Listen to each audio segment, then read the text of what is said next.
त्यानंतर होईलच प्रेम मालिकेच्या आजच्या भागामध्ये आपण पाहणार आहोत. आता सरपोतदार म्हणून पोहोचलेले महाजन काका इथे बसलेले असतात आणि मी गव्हर्नमेंटचा ऑफिसर आहे आणि त्यामुळे त्यांचं आय कार्डसुद्धा त्या राजन आणि भास्करने पाहिलेलं असतं. त्याचबरोबर आपण पाहतो की राजन म्हणत असतात, अहो जरा शांततेत बोला ना प्लीज, असं का करता?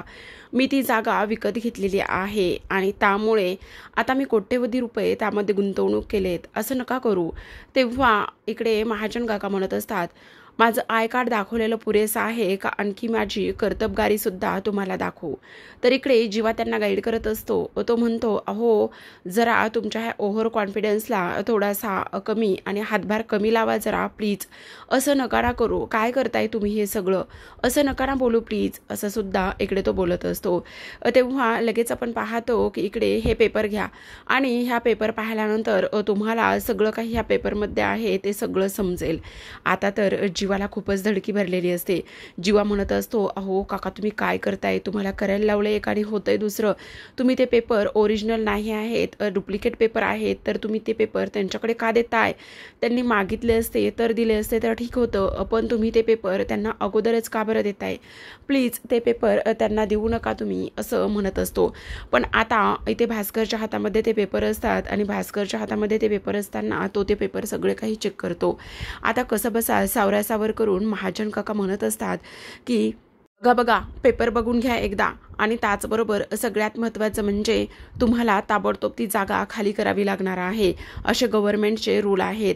तेव्हा भास्करने ते पेपर पाहिल्यानंतर इकडे मी कोण आहे हे तुम्हाला आणखी सांगायला पाहिजे का? तर आता इकडे लगेच भास्कर म्हणतो, का काय झालेलं आहे, काय म्हणालात काय तुम्ही? नाही म्हणजे गव्हर्नमेंटच्या माणसावर तुम्ही संशय घेताय. मी एक आहे म्हणून ऑथॉरिटी म्हणून आम्हाला हे पेपर तुम्हाला दाखवायला सांगितलेत, नाहीतर पेपर दाखवण्याची सुद्धा ऑथॉरिटी आमच्याकडे जास्त नाही आहे. समजलं? आणा ते इकडे पेपर आणि काय जो करायचं आहे ना ते तुम्ही करून घ्या. त्याचबरोबर 2 दिवसाच्या मुदतीमध्ये तुम्हाला ती जागा खाली करावी लागणार आहे. अशी तुम्ही इनलिगली जागा कशी काय खरेदी करू शकता?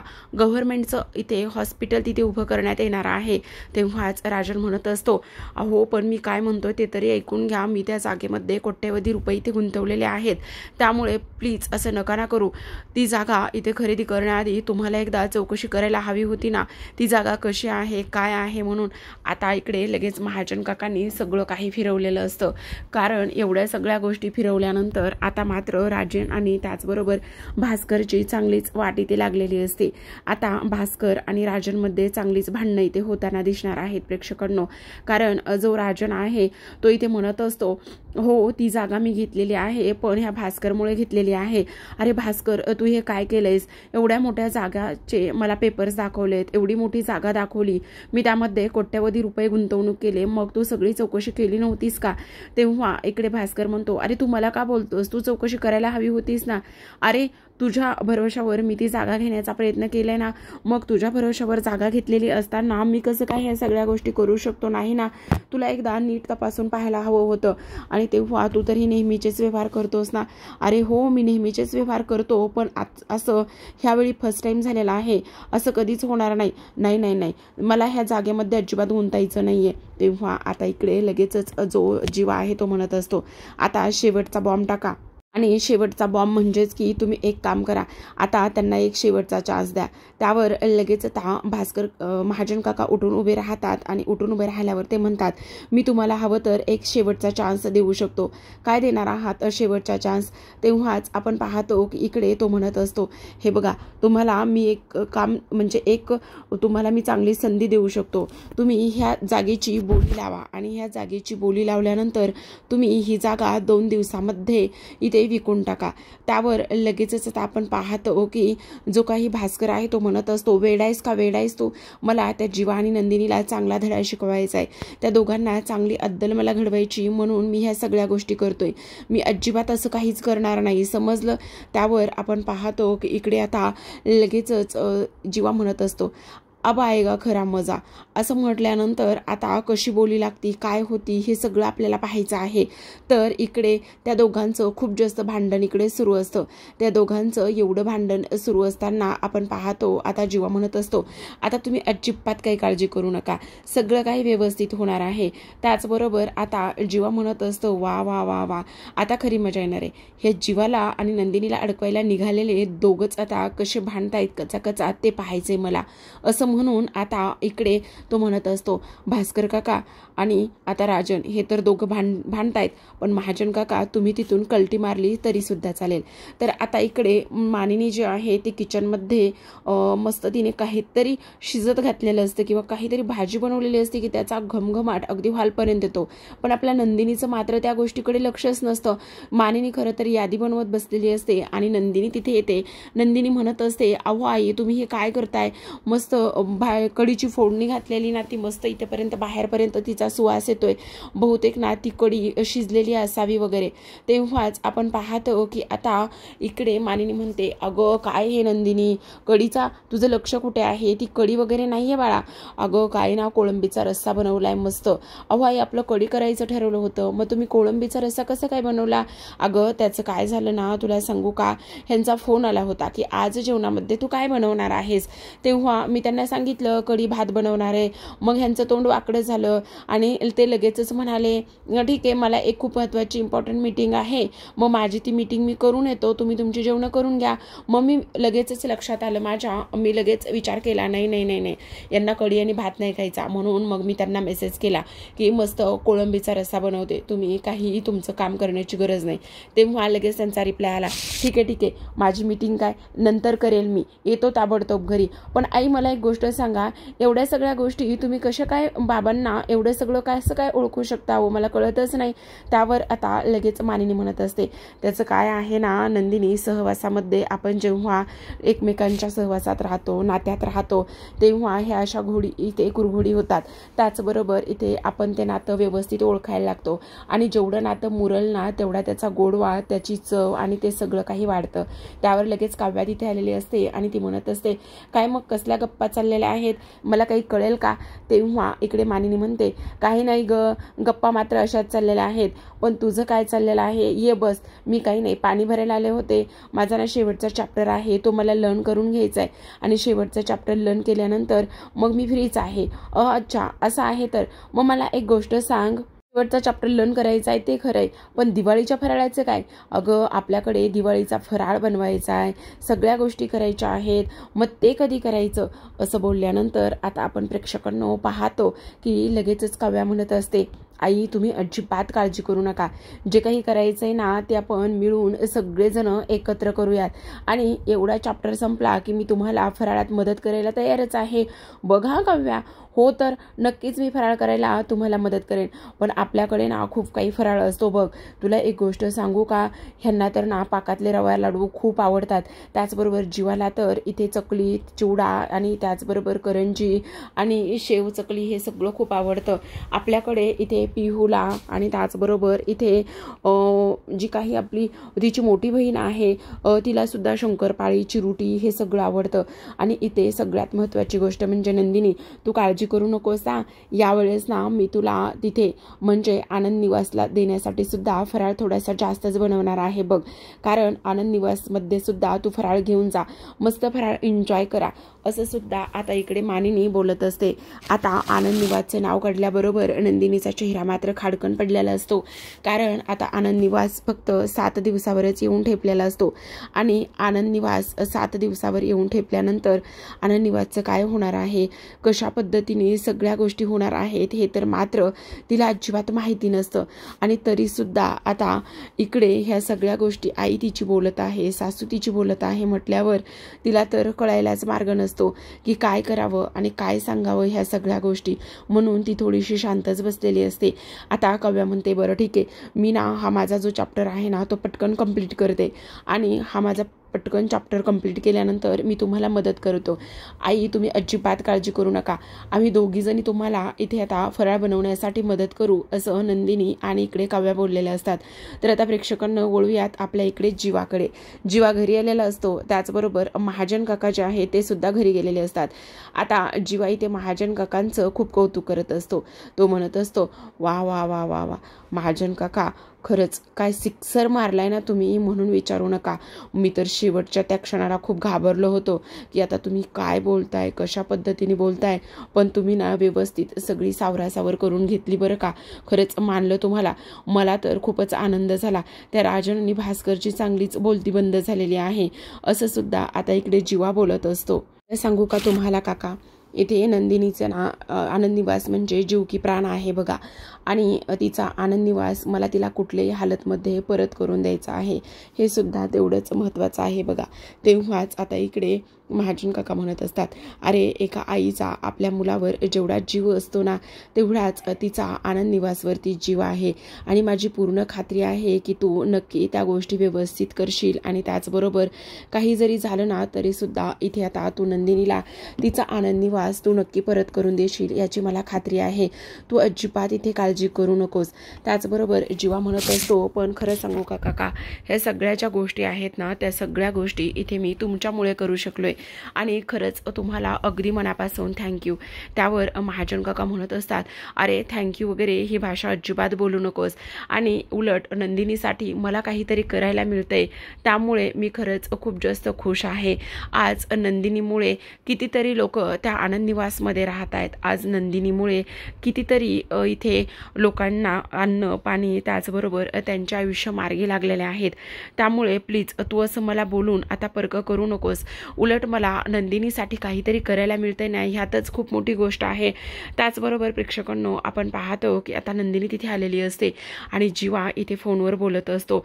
आणि खरं सांगायला गेलं तर नंदिनीला थोडीशी चाहूल लागलेली असते बरं का जीवाच्या ह्या सगळ्या बोलण्याची. आणि त्यामुळे नंदिनी आता विचार करत असते, नेमके हे कोणाशी आणि काय बोलतायत तेच मला कळत नाही, कशाबद्दल ह्या सगळ्या गोष्टी बोलतायत हे सुद्धा मला कळत नाही, असं सुद्धा आता इकडे ती बोलत असते.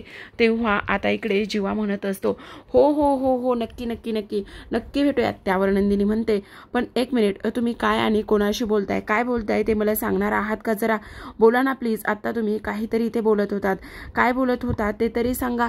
पण आता इकडे जीवा म्हणत असतो, हो हो हो आपण भेटूया ना, भेटून बोलूया. महागडे काका महागडे काका म्हटल्यामुळे इकडे मात्र जे काही महाजन काका आहेत त्यांना कन्फ्यूज झालेलं असतं. ते म्हणत असतात, अरे जीवा काय करतोयस हे तू, प्लीज असं करू नकोस, काय बोलतोयस. एकतर तुला माहिती ना मी नावामध्ये किती कन्फ्यूज होत आहे, मग तरी सुद्धा तू महागडे बोलतोस. अरे सरपोतदार आहोत ना आपण. त्यावर तो म्हणत असतो, हो हो चालेल चालेल चला चला चला लवकर भेटूयात आपण, खूप झोप येते, असं म्हणून बाय म्हणून तो फोन ठेवत असतो. आता त्याने तरी ते फोन ठेवलेला असतो प्रेक्षकांनो. पण नंदिनी म्हणत असते, एक मिनिट, तुम्ही आता कोणाशी बोलत होतात, काय बोलत होतात, ह्या तर गोष्टी मला सांगणार आहात की नाही. हा मात्र आता जीवा म्हणत असतो, सॉरी हा नंदिनी, मला खरंच खूप झोप आलेली आहे, असं म्हणून जीवा झोपलेला असतो. आता नंदिनी विचार करते मनामध्येच, आता आनंद निवासला फक्त थोडेच दिवस उरलेले आहेत आणि ह्यांना कशी गाढ आणि शांत झोप लागू शकते, काय करावं मला कळत नाही, आनंद निवास कसा वाचवावा, काय करावं तेच कळत नाही. त्यावर जीवा आता इथे मनामध्येच विचार करतो, नंदिनी तू काळजी करू नकोस, लवकरात लवकर मी तुला तुझा आनंद निवास परत मिळवून देणारच आहे. तर आता प्रेक्षकांनो वळूयात दुसऱ्या बाजूला. जो आपला पार्थ आहे ना, तो सुद्धा इथे झोपेचं नाटक करत असतो. खरं तर नाटक म्हणण्यापेक्षा झोपण्याचा तो प्रयत्न करतो, पण त्याला मात्र काही केल्या झोपच येत नसते. तेव्हा इकडे झोप येत नसल्यामुळे आता काव्याने एक चिठ्ठी लिहून ठेवलेली असते आणि त्या चिठ्ठीमध्ये असं लिहिलेलं असतं की मी गच्चीवर अभ्यास करण्यासाठी जाते, उगाचच मला शोधत बसू नका, धावपळ करू नका आणि डॉक्टरांनी तुम्हाला आराम करायला सांगितले, असं त्या चिठ्ठीत लिहिलेलं असतं. तेव्हा आता पार्थ मनाशीच बोलत असतो, अच्छा मला त्रास होऊ नये आणि माझी हालचाल होऊ नये म्हणून काव्याने चिठ्ठी स्वतः लिहून ठेवलेली आहे. ह्या मांजरीला ना किती माझी काळजी आहे, हल्ली खूपच जास्त काळजी ही मांजर माझी करायला लागलेली आहे. त्याच हक्काने मला माझी सिनेमन कॉफी बनवून दिली तर किती छान होईल ना. असंच आता इकडे तो मनामध्ये बोलत असतो. आता मनामध्ये बोलत असताना तिच्यासमोर कॉफी येते. त्याला असं वाटतं की नक्कीच काव्याने कॉफी आणलेली असेल, पण ती कॉफी असते रम्याच्या हातामध्ये. रम्याला तो म्हणतो, तू इथे काय करतेस? तेव्हा आता इकडे रम्या म्हणत असते, तुला काय वाटलं काव्या तुझ्याकरिता कॉफी घेऊन आलेली आहे, तिला तुझी कसली रे काळजी. हे बघ पार्थ, मला तुझ्या सगळ्या छोट्या मोठ्या गोष्टी माहिती आहेत. तुला कधी काय हवंय, तुला कशामध्ये आनंद आहे, तुला कधी सिनेमन कॉफी हवी आहे, ह्या सगळ्या गोष्टी मला इथे माहिती आहेत ना. त्यामुळे इथे मीच तर कॉफी घेऊन येणार आहे ना, तू कशाला उगाचच काळजी करतोयस. तेव्हाच आपण पाहतो इकडे आता लगेचच पार्थने तोंड वाकडं केलेलं असतं. काय करतोयस, मीच नेहमी तुझ्याकरिता कॉफी घेऊन यायचे ना. तेव्हाच आता इकडे पार्थ म्हणतो, अगं जेव्हा तू माझ्याकरिता कॉफी घेऊन यायचीस ना, तेव्हा मला कुठं माहिती होतं की तुझे हे हात आमचाच गळा दाबणारे आहेत म्हणून. तेव्हाच आता इकडे रम्या म्हणत असते, प्लीज पार्थ तो विषय सोडून दे ना, आणि हे बघ असं नको बोलू प्लीज. जे काही केलंय ना मी ती फक्त तुझ्यासाठी केलेलं आहे, आणि ह्यावरून तुला कळलं असेल ना की मला तुझी किती काळजी आहे म्हणून. त्यावर लगेचच आता पार्थ म्हणत असतो, अगं तू माझ्या प्रेमापोटी इथे माझं पूर्ण घर इथे जाळायला निघाली आहेस. माझ्यावर उजेड पाडण्यासाठी पूर्ण घर पेटवायला तू कशी काय जाऊ शकतेस रम्या. असं का बोलतोयस पार्थ, कारण तू ज्या माणसांना त्रास द्यायला लागली होतीस ती माणसं माझी आहेत. तेव्हाच रम्या म्हणते, मी तुझी कोणीच नाही आहे का. तेव्हा पार्थ म्हणत असतो, नाही तू माझी कोणीच नाही आहेस. मिळालं उत्तर. तेव्हा लगेच आता रम्या म्हणत असते, पार्थ तुला कोणत्या वेळेला काय हवंय काय नको ह्या सगळ्या गोष्टी इथे मला माहिती आहेत ना की त्या काव्याला माहिती आहेत. हे बघ मी प्रत्येक वेळी तुझ्याकरिता हजर असतेच, आणि नाही त्या गोष्टी इथे तू त्या काव्याकडून अपेक्षा करू नकोस प्लीज. असं म्हणून ही कॉफी इथे ठेवली, तू ती पिऊन घे. तेव्हा लगेच आता ती जायला लागते, पण पार्थ मात्र तिला तिथेच थांबवतो आणि म्हणत असतो, एक मिनिट, जी कॉफी तू इथे ठेवलेली आहेस ती कॉफी लगेच तू घेऊन जा. असं म्हटल्यानंतर आता मात्र रम्याला खूपच मोठा धक्का बसलेला असतो. तेवढ्याच आता तिथे काव्या आलेली असते, आणि काव्या तिथे आल्याबरोबर काव्याला रम्या आणि पार्थला एकत्र पाहिल्यानंतर तिला मात्र खूपच राग आलेला असतो. एक गोष्ट सांग, अरे मी सुद्धा तुझ्यासाठी किती आणि काय काय केले. तेव्हाच पार्थ म्हणत असतो, कसं आहे ना, सगळ्यात महत्त्वाचं म्हणजे तुला एक गोष्ट मी सांगतो. हे बघ इथे काव्या माझ्याकरिता हातावर तेवत दिवा ठेवू शकतात, तर त्या माझ्याकरिता सिनेमन कॉपीसुद्धा बनवू शकतात. त्यामुळे प्लीज तू अशी काळजी अजिबात करू नकोस. त्यावर लगेच त्या रम्या म्हणत असते, असं काय केलंय रे तिने, फक्त हातामध्ये दिवा तेवत ठेवलाय की तिची तुला एवढी काळजी वाटायला लागलेली आहे. असो, मी आता तुला काहीच बोलू शकत नाही. कॉफी ठेवली, पिऊन घे. त्यावर लगेचच इथे ती जायला निघते, पण काव्या मात्र म्हणत असते, एक मिनिट थांब, ही कॉफी घेऊन जा. आणि रम्या म्हणत असते, फक्त इथे मंगळसूत्र नावाचा खोटा धागा इथे गळ्यामध्ये बांधला तर कोणी कोणाची एवढी बायको आणि त्याचबरोबर तिची काळजी घेण्याचं एवढं काही कारण नसू शकतं ना. तिची एवढी काळजी आणि माया का बरं येते तुला. असं बोलल्यानंतर आता आपण पाहतो की इकडे चांगलंच काव्याने इथे जी रम्या आहे तिला चांगलंच धारेवर धरलेलं असतं. ती म्हणत असते, हे बघ मी बायको आहे त्यांची, आणि इथून पुढे पारच्या आसपाससुद्धा फिरकायचं नाही आहे. चालती हो आमच्या खोलीमधून, आणि मी बनवेल इथे पार्थसाठी सिनेमन कॉफी. हा फक्त धागा नाही आहे, तर इथे पार्थ देशमुखनी माझ्या गळ्यामध्ये घातलेलं मंगळसूत्र आहे. मी बायको आहे त्यांची. असं म्हटल्यानंतर आता इकडे जो पार्थ आहे तो विचार करतो, अरे वा, काव्याने तर चांगलीच धारेवर धरली रम्या. त्याचबरोबर काव्या आता म्हणत असते, अजिबात त्या रम्याच्या जवळ जायचं नाही, समजलं. रम्या तुमच्या जवळ आलेली अजिबात मला चालणार नाहीये. इकडे आता जो पार्थ आहे तो म्हणत असतो, मला धमकावताय की सांगताय. त्यावर काव्या म्हणत असते, इथे धमकावून मी तुम्हाला या सगळ्या गोष्टी सांगते. त्यावर आता ती निघून जाते सिनेमन कॉफी बनवण्यासाठी. इकडे आता पार्थ विचार करतो, हे नेमकं काय आहे. काव्या आमचं नातं मैत्रीच्या पलीकडे घेऊन जात आहेत की काय. हे एवढ्या जेलस का होत आहेत, म्हणजे हे सगळं काय आहे. मैत्रीच्या पलीकडे जाऊन ह्या माझ्याबद्दल एवढा विचार करतायत की काय. असं सुद्धा आता इकडे जो पार्थ आहे तो विचार करत असतो. तर आता प्रेक्षकांनो आजच्या भागामध्ये एवढंच. उद्याचा भाग जो आहे तो खूपच इंटरेस्टिंग असा होणार आहे. उद्याच्या भागामध्ये काव्याने आता जो पार्थ आहे त्याच्याकरिता सिनेमन कॉफी बनवून आणलेली असते, आणि ती कॉफी बनवून आणल्यानंतर ती म्हणत असते, हे घ्या देशमुख तुमच्या आवडीची कॉफी. असं म्हणून पार्थला दिल्यानंतर पार्थ खरंच खूप खुश होतो, पण एक घोट पिल्यानंतर त्याला मात्र खूपच कडवटपणा जाणवतो. तो म्हणत असतो की आयुष्यात मी अशी कॉफी कधीच प्यायली नाहीये, एवढी कडवट कॉफी मी कधीच प्यायलो नाही. असं सुद्धा आता इकडे तो बोलत असतो. आणि काय कॉफी झालेली आहे आहे म्हणून तो आता इकडे काव्यावरती चिडत असतो. पण प्रेक्षकांनो, खरंच हे आता पार्थ नाटक करत असेल का, की ह्या कॉफीमध्ये जी रम्या आहे त्या रम्याने काही घातलं असेल, त्यामुळे एवढी कडवट कॉफी ती झाली असेल. आणि कधीही न चिडणारा जो पार्थ आहे तो काव्यावर कसं काय चिडू शकतो, हे सुद्धा थोडंसं विचार करण्यासारखंच आहे. इकडे आता पार्थ चिडल्यानंतर काव्याला मात्र खूपच मोठा धक्का बसलेला असतो. तर आता प्रेक्षकांनो, नंदिनी मात्र इथे भाज्या निवडत हॉलमध्ये बसलेली असते आणि पेपर असतो. पेपर वाचायला घेतल्यानंतर आता आनंद निवासचं जे काही ते बोली लागणार आहे त्याचं पॉम्पलेट तिला इथे दिसतं आणि आजच आनंद निवासची बोली आहे हे पॉम्पलेट तिला दिसल्यानंतर तिला मात्र खूपच मोठा इथे धक्का बसलेला असतो. ती धावतच जीवाकडे जाते आणि त्याला ह्याबद्दल विचारत असते. ती म्हणत असते, उद्या बोली आहे, आज बोली आहे आणि त्याचबरोबर एवढं सगळं असून तुम्हाला हे सगळं कसं काय इथे शांत बसू शकता. त्यावर आता जीवा असं काहीच न माहिती झाल्यासारखं बोलत असतो. तो म्हणत असतो, अगं असू दे ना, फक्त बोली तर लागणार आहे, तू एवढी कशाला काळजी करतेस, एवढं पॅनिक तू कशाला होतेस. तेव्हाच आपण पाहतो की इकडे आता नंदिनी म्हणत असते, म्हणजे तुम्हाला ह्या सगळ्या गोष्टी अगोदरच माहिती होत्या, तुम्ही माझ्याशी खोटं बोललात आणि तुम्ही मला काहीच सांगितलं नाही, असं सुद्धा आता इकडे ती बोलत असते. तर प्रेक्षकांनो, अशाच नवनवीन डेली मालिकांचे अपडेट पाहायचे असतील, जाणून घ्यायचे असतील तर नक्की चॅनलला सबस्क्राईब करा. भेटूयात उद्याचा अशाच एका नवीन एपिसोडसोबत. तोपर्यंत पाहत राहा लग्नानंतर होईलच प्रेम मालिकेचे छान छान भाग. तर आता उद्या बोली असते आणि नंदिनी त्याचबरोबर भास्कर आणि राजन हे सगळेजण तिथे येऊन पोहोचलेले असतात. पण आता नंदिनीच्या मनामध्ये विचार सुरू असतात, आता बोलीसाठी मी एवढा पैसा कुठून आणणार आहे, काय होईल आता उद्याच्या भागामध्ये पाहूयात.